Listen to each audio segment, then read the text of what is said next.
Part 3, here's the interview with Elon Musk and the rest of the DOGE crew. We finally asked the one question on our mind. Who's big balls? It's me. That should be obvious. Why do they call you big balls? I just said it as my LinkedIn username. Okay. Well, people on LinkedIn take themselves like super seriously, and they're pretty adverse to risk. And I was like, well, I want to be neither of those things. So I said it, and honestly, I didn't even think anyone would notice. Yeah. So what do you LinkedIn do? is so cringe. What does big balls do? Right now, I'm working on some payment computer stuff. So one of our initiatives is to root out fraud and waste. And to do that, we started looking at the payment computers. And as mentioned earlier, like there is no accounting of what payments actually go to in the payment computer. So like you look at a specific line item, like $20 million, and you're like, okay, well, what is this money going to? And for the majority of payment systems, it's like, well, we don't really know. And Yeah, they're like, what? That would be the response. Is this the most basic responses? Yeah, yeah. that's the most common response. What do you say when people just say, I don't know? Well, it's a huge cause for concern because like the upstream thing, which is distributing the money, literally has no checks and no accountability to the actual American taxpayer. So it's a huge vector for fraud, waste, and abuse. Do these people not respect taxpayer money? I mean, there's no incentive to if you work in the government. I think the incentives will always decide the outcomes. Yes.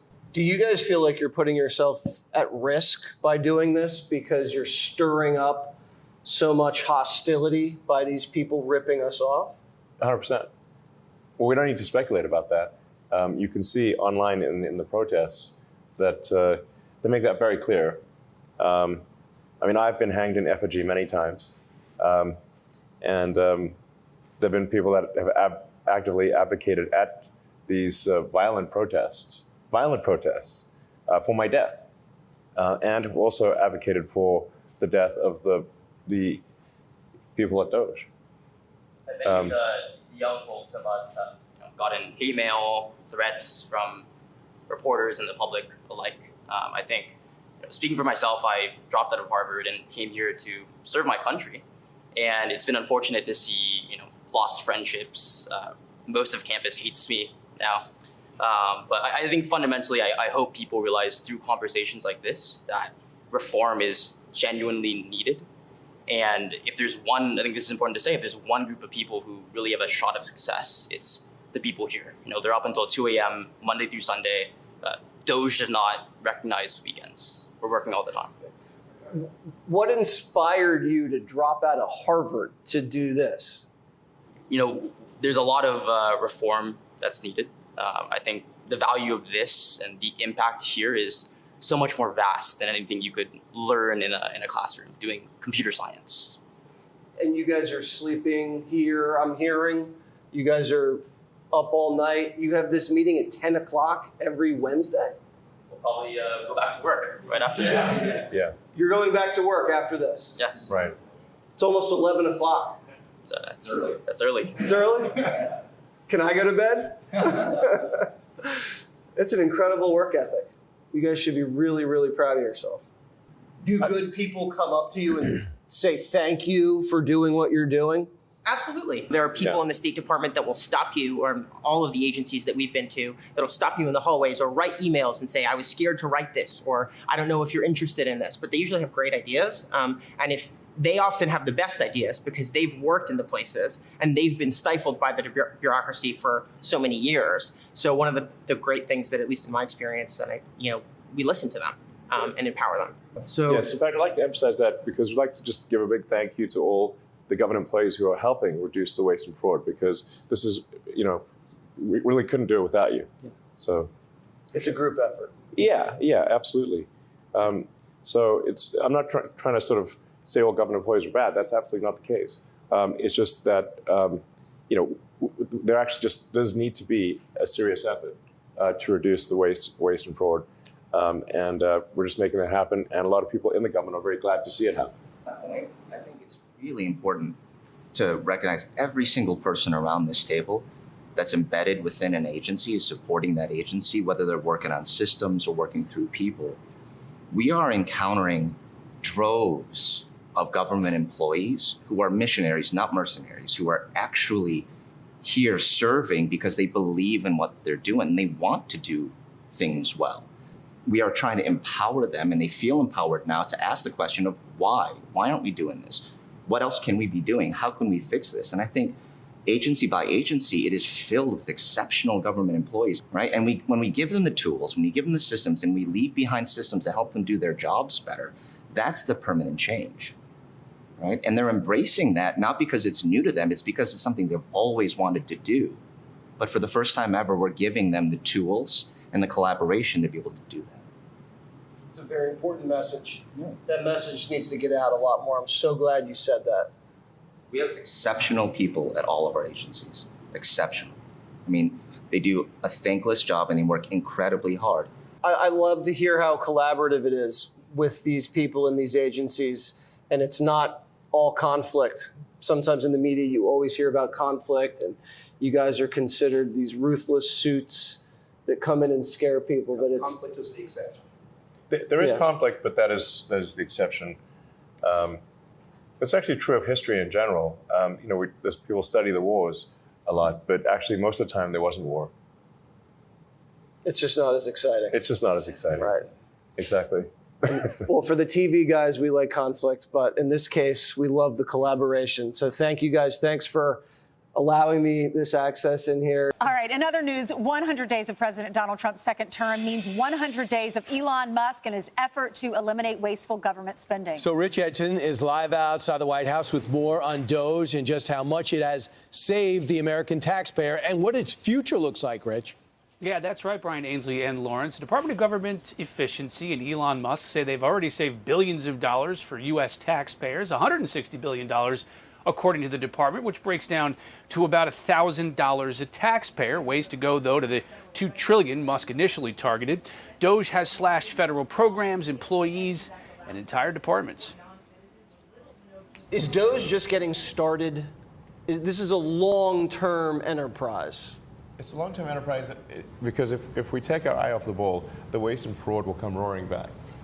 They can Doge when Democrats get back in power. We're trying to have it be such that the funding is removed, so the grants are gone. So there's a lot of work required to restart the waste and fraud. Musk's special government employee status is scheduled to end May 30th. He also says he's going to be spending more time at Tesla.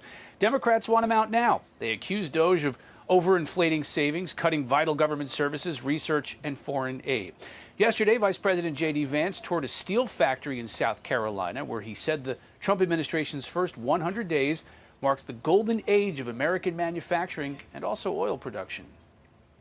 Now, to me, that marker means a lot of things for the state of South Carolina. It means a lot of things for this plan. It means a lot of things for America. Number one, 100 days means energy dominance. We have started drill, baby drilling. It means cheaper gas, and it means America that is self-reliant. As for President Trump, after that address last night at the University of Alabama, he is spending the weekend at Mar-a-Lago. Back to you. Yep, so they're not going anywhere. It's just their leader's going to go back to one of his full-time jobs. Going to probably be there 1 or 2 days. Thanks, Rich. He's going to be there 1 or 2 days a week. They did bring up that one of the things that DOGE has done is their actions have led to the layoff of 283,172 job cuts. That is half of all the job cuts in the country. But it was always been the intent to thin out and lean out the federal workforce, which is 2.3 million people. Many of them took buyouts. Yeah, to get paid through September. If you took that deal, you had to sign up, what was the beginning of February, and then you were paid through September. Many of those people left and got other jobs, so they're getting 2 paychecks now. Well, I'm concerned really about if a new House comes in during the midterms or a new Senate. In 4 years, implement this. I feel like they're just going to put all this stuff put in place. So I'm just curious, when they do this big, beautiful bill, if they can put some guardrails in place where they can't just reallocate all this stupid spending on all this nonsense. wasteful gender studies nonsense. That's why elections have consequences. That's why if you vote conservatives, this is what you get. If you don't like it, then you vote the other way. But Elon did say he put into place safeguards so that doesn't happen. When you take away a contract, in order to get another contract, you have to fill out all the paperwork. It takes time. So it would take a long time to get back to where we were originally. But you mentioned in the first hour the Iron Mountain limestone mine. It's this mine that's about an hour outside of Pittsburgh, and it's where retirement forms, folders, all the documents from people who work in federal government services, when they retire, it takes about 6 months for that retirement to go through because all this paperwork is done by hand. It's stored in manila envelopes, cardboard boxes, and there are 10,000 applications per month. So it takes a long time to go through everybody's files. But there are a lot of people that work at the mine. There's 700 plus people that operate 230 feet underground. So if they do close down this mine and make it all on computers, then to make it quicker, your retirement quicker, those people do stand to lose their jobs. So maybe we could train them to do the computer system. So it's already happening electronically, and this can't be reversed. No one would want to. Here's what DOGE has done with the mines, and this is their game plan to modernize retiring and getting Social Security. If somebody wants to retire, they can't because it takes 6 months to compile the paper and carry the paper into a mine where it is stored. And also, all the calculations are done by hand. Everything has to be 2025. Reconciled, adjudicated. This is thicker than the Lord of the Rings trilogy. Yeah. And if I had to process this, I would rather do my taxes in the dark than have to go through this. And so what we're doing is we're bringing this process online with modern software. And I'm excited to share that as of tonight, we have 25 retirees going through an entirely online retirement process in the government for the very first time. It sounds so simple. Yes, and it's great collaboration with retirement services inside OPM. So this has always been their dream, and we're just here to help accelerate it. 90s, right? It sounds like something we'd be talking about in the 90s. Like, oh, this is our first, we have computers, and we have the first 25 people retiring. All of the people that are complaining about DOGE in Congress, they didn't try to fix this. Obama didn't try to fix this. Joe Biden didn't try to fix this. All of them could have fixed this only because of Elon Musk and DOGE and Donald Trump. This is getting But it's indisputable the gains that they've made. It's indisputable that now if you're going to want to get money from the government, you have to write what you're actually getting it for and be accountable after you get paid. This is certain things with systems, nothing to do with jobs, that are just gains. And that young man that went to the mines, he showed you that thick stack of one person's retirement. That's one person. Right. I'm Steve Ducey. I'm Brian Kilmeade. And I'm Ainsley Earhart. And click here to subscribe to the Fox News YouTube page to catch our hottest interviews and most compelling analysis.